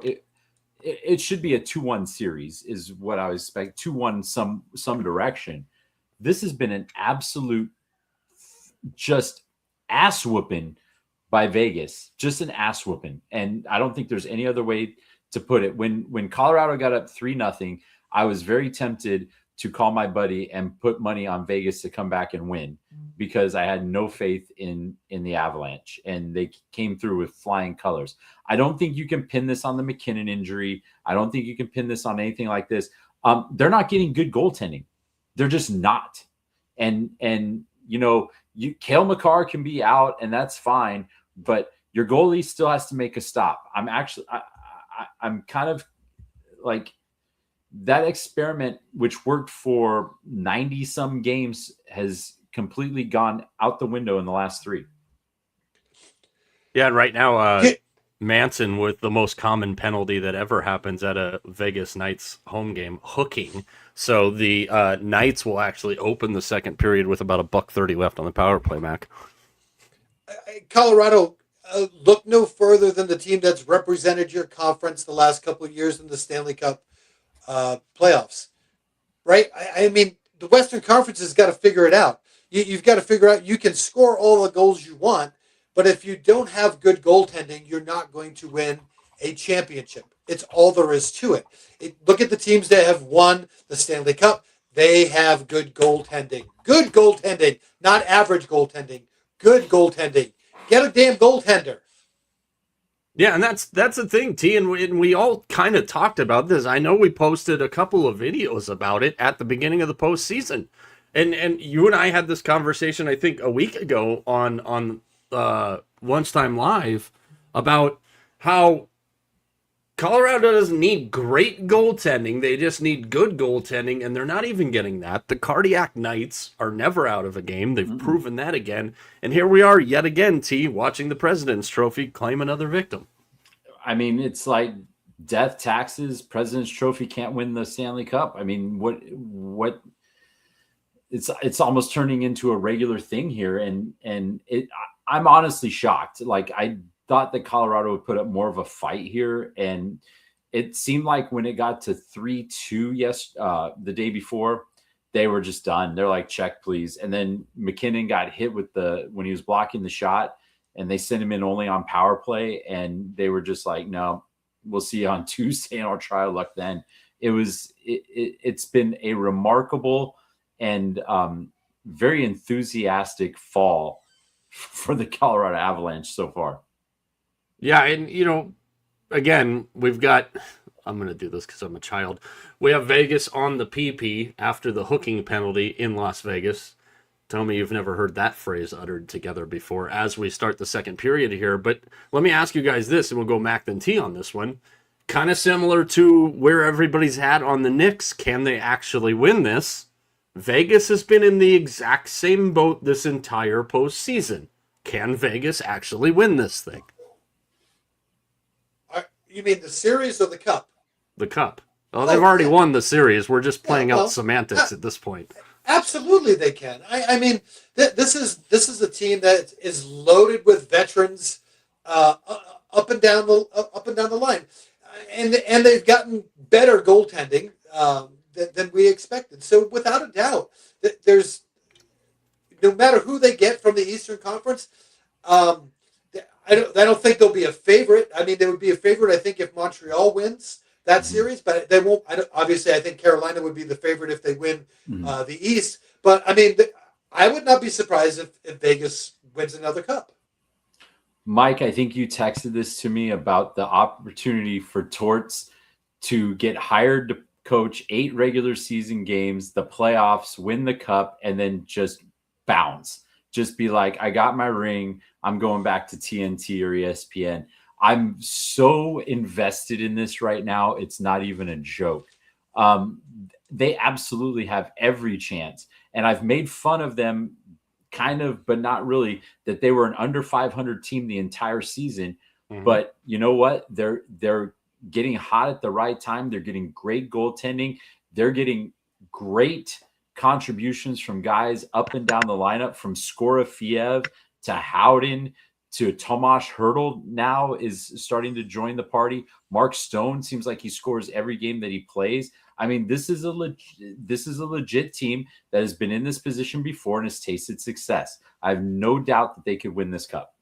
Somebody really should think about taking the Knights and the Knicks to win their respective championships right now. I think it's a freaking fantastic bet. Oh, I know somebody like that. Howden Watch update.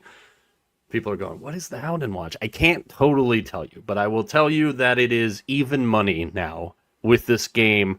Surprisingly, with the Knights up 3-0 and this game at 1-0 after the second period, Howden Watch is back to even money.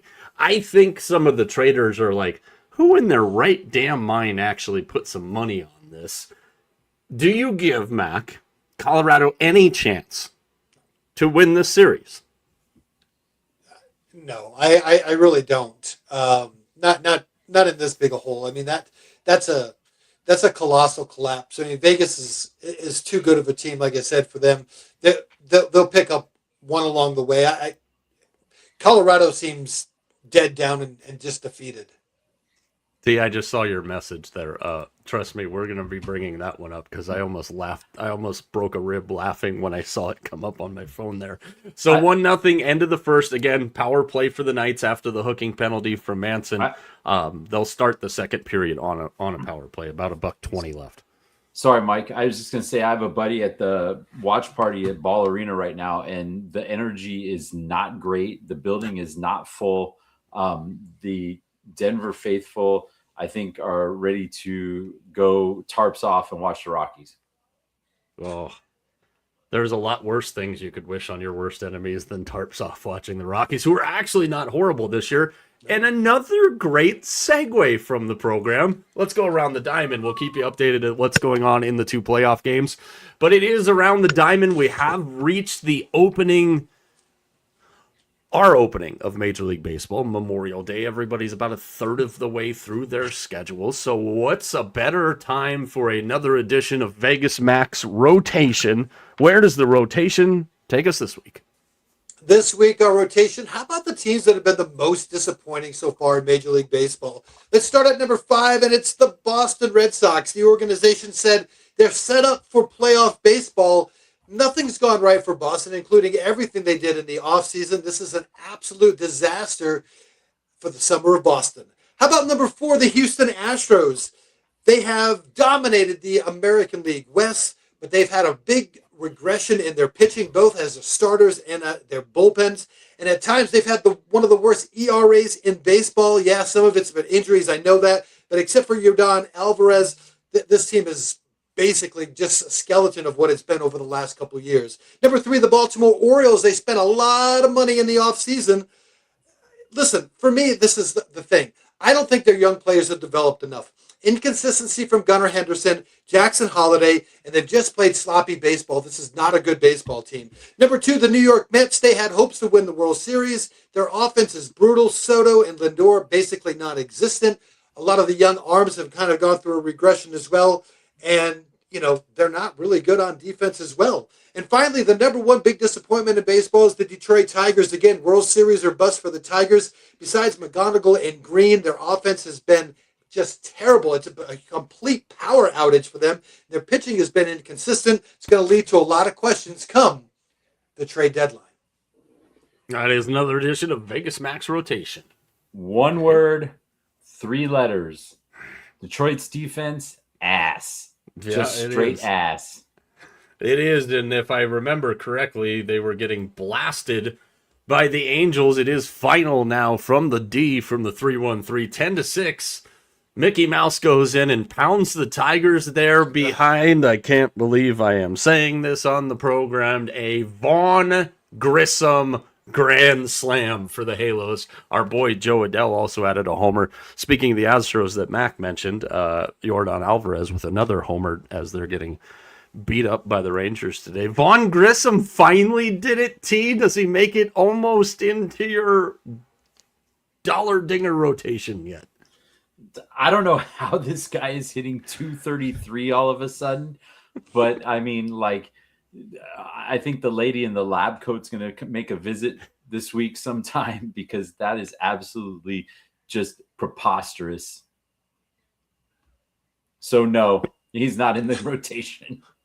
It is preposterous here, guys, and as we say, and most people acknowledge the same thing, it's not like we created this, but we are at that point. We are at the point where you can start to figure out who's actually for real and who's not. 62%, I think, if I remember the stat right, of your division leaders now will make the postseason.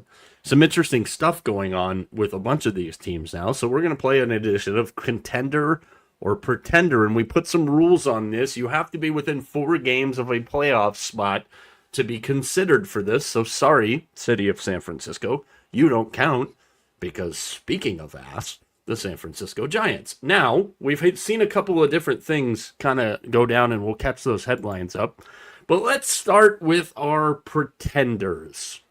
And again, if you're just tuning in, welcome. Happy to have you.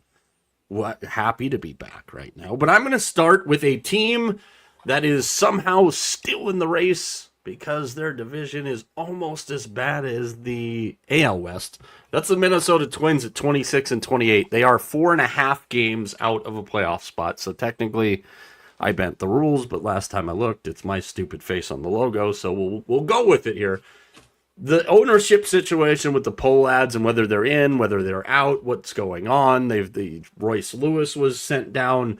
This team is all smoke and mirrors, and the only friggin' reason that they even have a remote chance to say that they're in playoff contention is because the AL Central sucks this year, to be perfectly honest with you. Mac, give me a pretender off of your list. I mentioned them just a minute ago. They're just 2.5 games out of the wild card, but that's the Houston Astros. And again, I just feel as though this Astros team is a shell of itself. They've lost. Altuve isn't what he used to be. The pitching is terrible. They lost now Correa. This team is trash. Again, they play in the West. They're going to win some games, but there's no way this team is going to be anywhere near the postseason. T, give me a pretender. Well, it's a team I talked about earlier, a team that has power. It's the White Sox. I mean, once again, I love what they're doing. I love how they're building this team with an eye on 27 and 28, but this is 2026. I believe they're in a wild card spot right now, but I think they're going to hit what I like to refer to as the fade. The fade. And speaking of our guy, I have power. Somewhere in the jumbled laughter of mine of Vaughn Grissom's home run, Mooney has homered again tonight. And I'm glad you brought that up though, because like when you look at let's just look at the wild cards in general. Your American League wild cards, the Yankees have a 6-game edge, so they're clearly firmly in a spot. Obviously still in contention with the Rays. The White Sox have a 1.5-game edge over the next team, who is the Minnesota Twins. Wait a minute. Why is the entire AL West basically in this list? Because they're all ass this year. Seattle next on the list.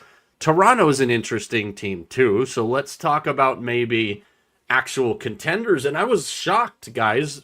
I think we're all kind of indifferent on the Jays right now. Most people, I think, would put the Jays kind of at the top of this list, but they've got their own issues. So this time, let's start middle, then go TJ, and then myself. Give me a contender, Vegas Mac. My contender is in our backyard, the Arizona Diamondbacks. And I know everyone keeps saying their pitching isn't there, but their pitching has been good. They've gotten good outings from Erod. They've gotten good outings from Soroka. Their bullpen is still a question mark. But listen, this is a fun offensive team. With Carroll in there, they're never out of games. Marte hasn't even started to hit. I really like the way the Arizona Diamondbacks are playing. I think they can get. I mean, the West is wide open for them. You know, they're going to sneak out. No, they're not really going to catch it, but they can get a wild card. That means I have something to say here. They're 8-2 in their last 10 games. They've won 3 in a row. They're playing great baseball. That's easy to do when you play the Rockies and the Giants for 14 straight games. I still not buying this team. I do agree with you on the Marte thing. He has not started hitting. He still looks like he's in a funk from last year. The pitching has gotten better, but I'm not going to gauge any excitement on this team because they're beating up on the Rockies and the, I can't believe I'm freaking saying this, the equally crappier, not even equally crappier, the what happens to you after Toxic Hell, Taco Bell, the Giants. That's who they're beating up on to get back in the mix. Of course they did. But I mean, the fact is they still are doing it, and that's sometimes a hard thing to do. Well, see, they do have they do have the Dodgers coming up here real soon. I think this weekend they have the Dodgers, so we'll see what happens when they play the Dodgers. Your wild cards in the National League: Padres, everybody's favorite team on this show, Cardinals, and the Diamondbacks. T, give me a contender, T. It's the Mariners for me. I just don't think that they're quite dead yet. I think they just haven't put everything together. I'm not a believer in the Nomads right now, so I'm looking at the Mariners. Yeah, I know, hard to believe, right? I think the Mariners are I think they have the best pitching in the division. I think that's going to take them quite a ways. Plus, coming up after the Nomads, they have, I mean, even though they're, they've got the Diamondbacks, they've got the Mets, they got the Tigers, they got the Orioles. So they have an opportunity to get a lot of W's in a hurry. Yeah, and they're an interesting case because I had massively high expectations. If I remember correctly, they were my American League representative for the World Series when we went back and did that show, which seems like it was eons ago. That division's fascinating. I mean, Mark Stone's doing his best with the A's still a couple years out from getting to Vegas because he caught a great pop fly that let him enter the zone unobstructed to get the first goal tonight for the Knights. Mine's the Pirates. And I was on them at the beginning of the year. They're right about where I thought they could be. I got some very interesting messages sent to us, direct messages from Paulie in Mom's basement waiting for a grape soda and another slice of meatloaf that I was an idiot and didn't know what I was talking about. This lineup is dangerous. They have the pitching. They have everything there. They're 4 games out in the Central, but nobody in the Central is separating themselves. I legitimately believe in the Pirates. I would have said the Padres, but I can't watch them 352 miles away, so that takes them out. I was going to say the Buffalo Phillies, just because I know how much T loves the Buffalo Phillies. Shout out Bryce Harper for a home run tonight. But I got to have a team. If we're adopting teams going forward here, which is going to come up, we're going to get back into this very quickly. It's the Pirates. I really like and I enjoy watching them play. Guys, we talked about this all year. Like, I really enjoyed watching hockey again for the first time in a handful of years because of what Mike Greer's building with the Sharks.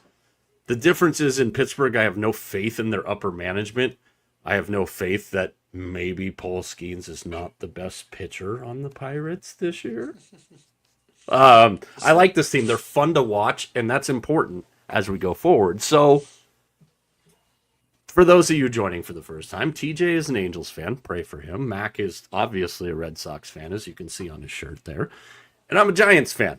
So, basically, baseball sucks right now for everybody on this panel. So, what we're going to do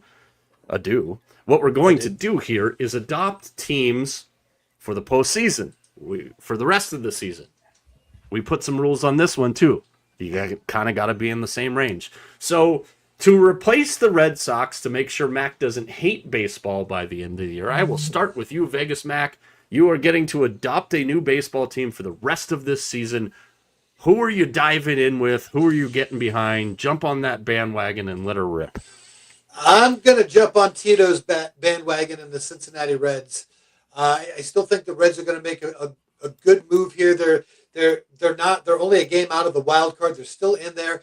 I like what they've done. They're 13-5 against the American League. And why is that important? Well, it's important because that's what's going to make the separation. You figure for the most part, the teams that you play in the Central, you'll be about 500. So you start to get some of that separation when you play some of those American League teams. They've got some good young talent. They got good pitching. And Tito, I trust. So my adopted team is going to be the Cincinnati Reds. least shocking thing that's ever happened on this program. TJ, not a bad horse to back. You know I like Tito too. So T, give me a team that is going to make you actually kind of care about watching baseball this summer, because Vaughn Grissom needs about 52 more of what he did tonight for you to go back to that train. It's the Washington Nationals. What? First in runs scored, fourth in home runs, fifth in hits. This team puts up runs like it's a bodily function. The challenge is they give up runs like it's a bodily function. But that makes for entertaining baseball. I'm on the Nats. I saw when you put that down and it took me aback, and I'm like, did I not tell the guys like we wanted to like stay within like 4 games? The Nationals are a game and a half out of a wild card, second place, not for very much longer in the National League East, but second place with the surging Phillies behind them. My God, the run differentials in that division. Plus 103, minus 3, minus 21, minus 12, and minus 31, dude. That is horrible baseball. Well, I mean, it's funny if you look in that column. There's not a lot of green. There is not a lot of green in that column. I mean, it's crazy to me how. Again, where I think it's a trend. I think pitching is just dominant right now. I'm quick scouting here. This just backs the point of why we're doing adopt, don't shop right now. Baltimore minus 50. Mickey Mouse is minus 58 on a 5-game winning streak now, or 4. I think it's 4 after tonight. San Francisco. I don't know why that came out of my mouth. They're minus 51. And Colorado is minus 65.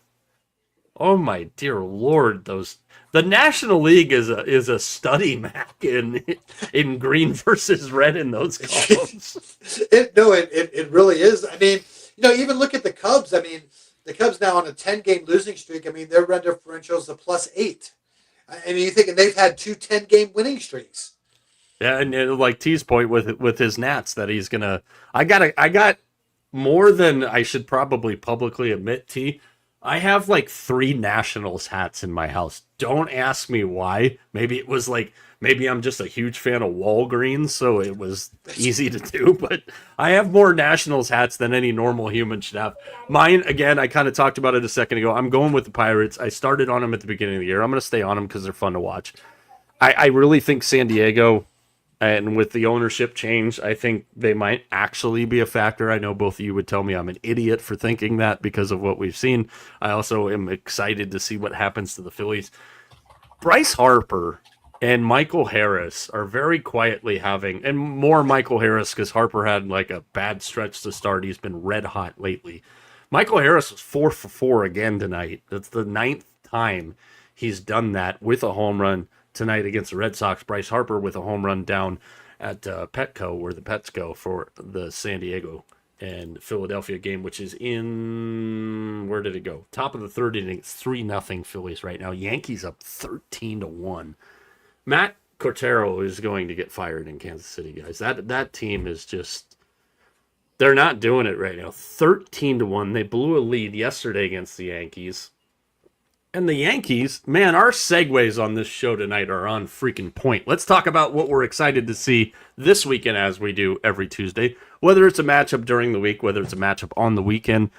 I'm going to start with a matchup Thursday in Boston.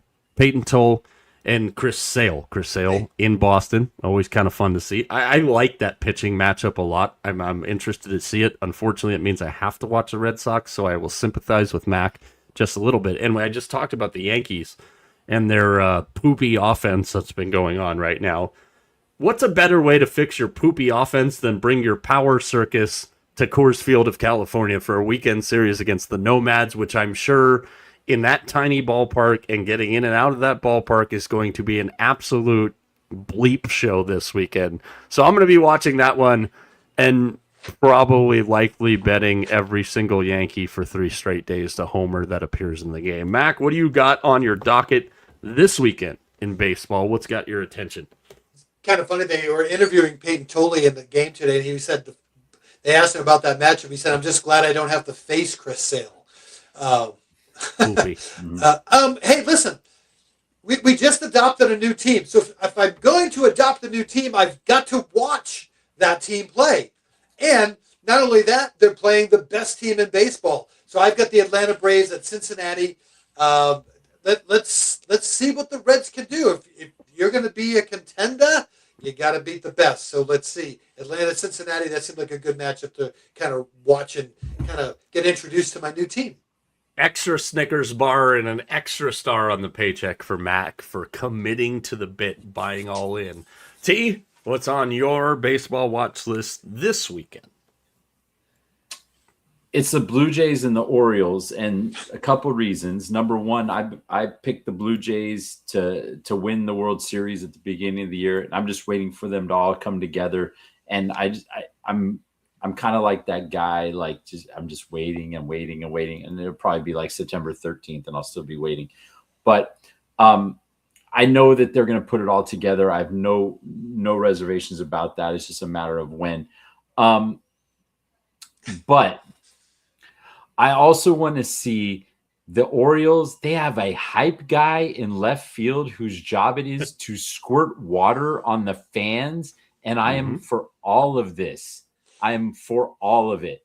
And I want to see that guy on my TV a few times, but not a bunch of times. But I think he doesn't he do it when they hit home runs? So only when it's like a big play, because like they tied the game the other day and he was all before Kowser hit the home run, and it was pretty magical. The world-beating Diamondbacks, just for your information, Mac, are up 3-1 in San Francisco in the second inning against the Giants. Casey Schmidt, who should be an everyday player, but we'll not get into those details right now, with a homer for the Giants. Diamondbacks 3 runs in the top of the second there. To address what Mama Max said there a second ago, I mean, I don't know how I should take this, because if she was sleeping during the show, that leaves a lot of questions that I think internally the three of us need to answer. But what we did is, if you missed it, since all three of our personal baseball teams suck and we don't want to hate baseball all summer, we adopted. We didn't shop, we adopted 3 new baseball teams. So I went with Pirates, Mac went with the Reds, and TJ went with the Washington Nationals. I did not see that one coming.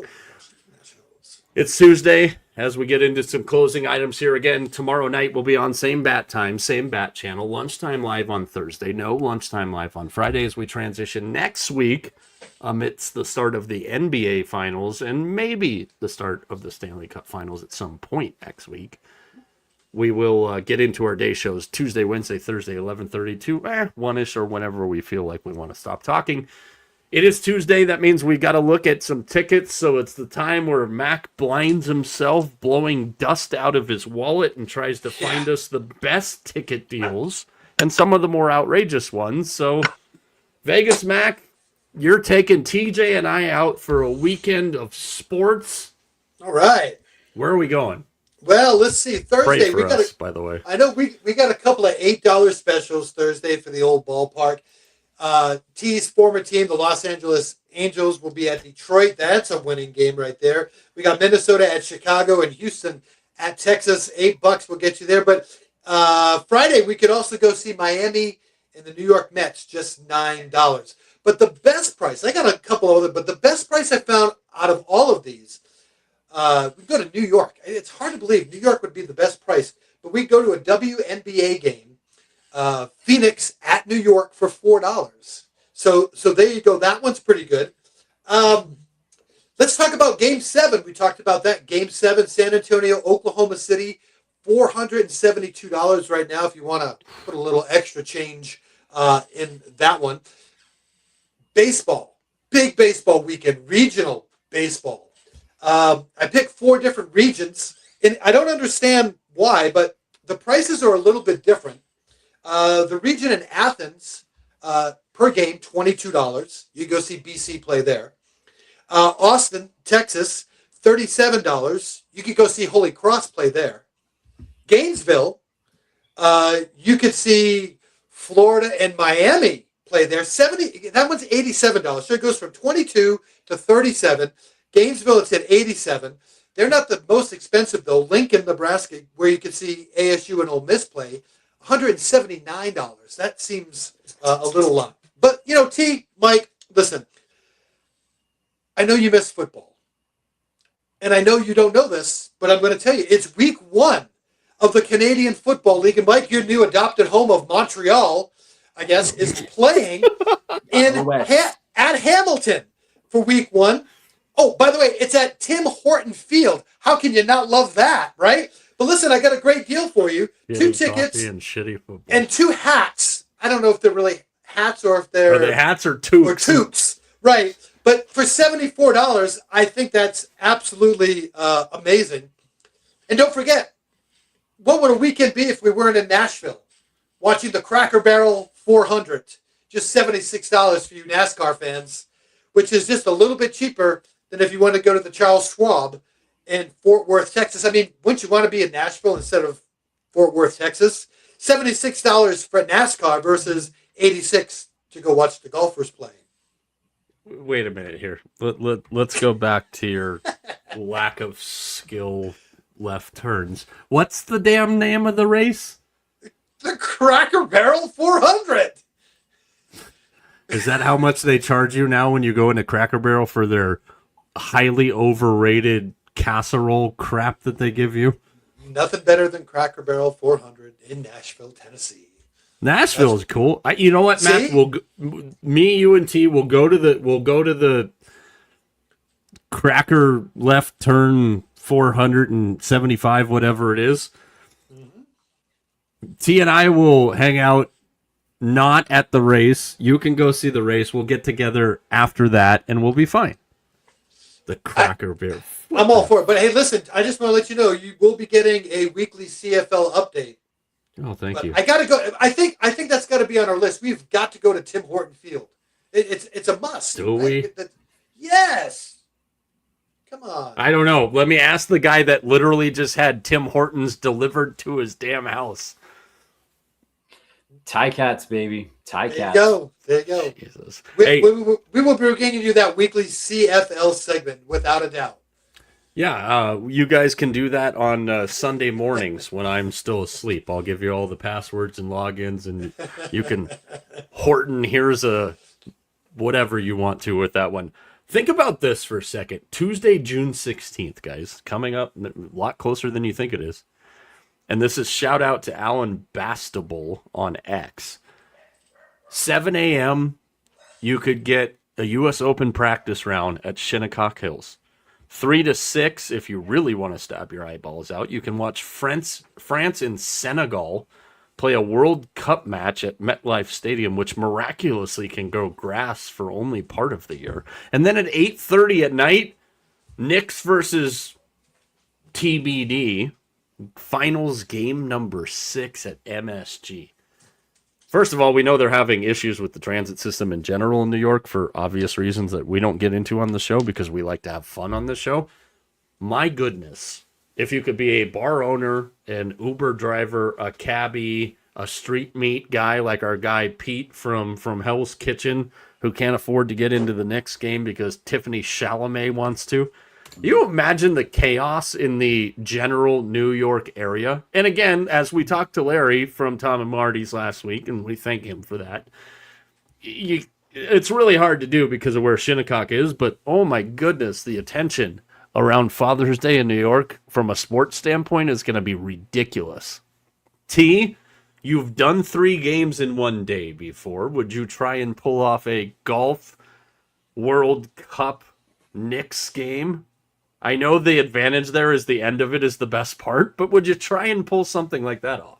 Yes, because the end of it's the best part. Thank you. All right. Any more NASCAR or CFL updates, or can we make some picks here?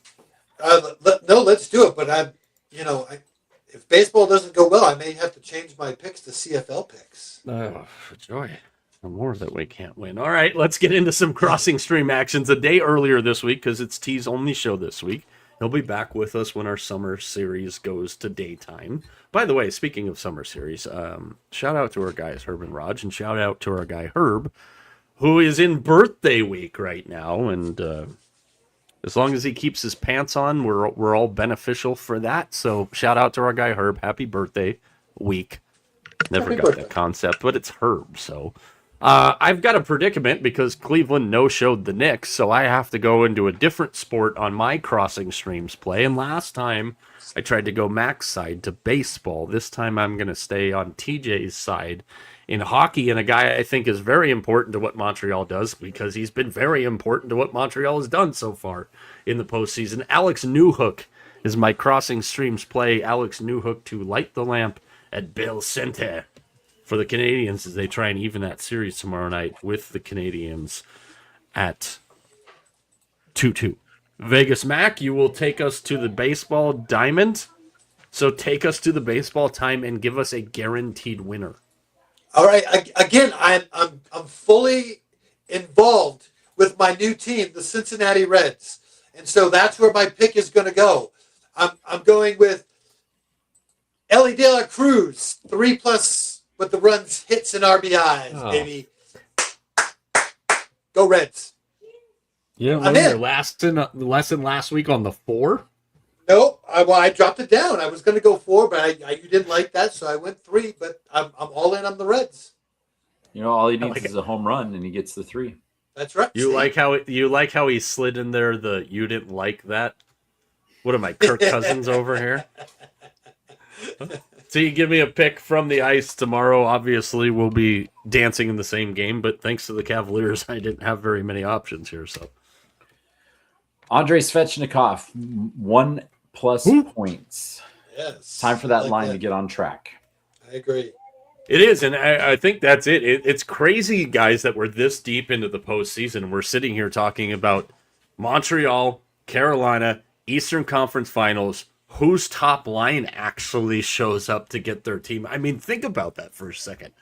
Whose top line shows up tomorrow night to get their team a victory is not something you would think you would have ever said in the postseason about either one of these teams, T. No, but you know what? It's in the playoff. We've talked about it with Captain LTIR. In the playoffs, your top stars have to produce. And for Vegas, their guys are producing. So it's time for Carolina and Montreal to do the same.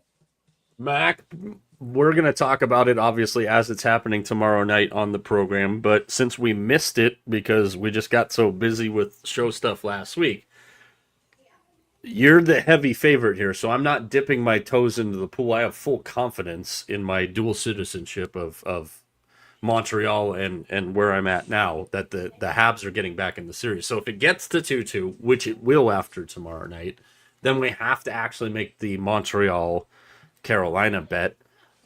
If you're looking for your trash can that has all your Carolina Hurricane stuff in it, it's probably right to your left. Please don't fall down. The Warriors didn't like that the first time here. But, T, I'll give you a chance here before I let Mac retort. Your final show of the week, your one appearance for the week. So leave the people with a gem.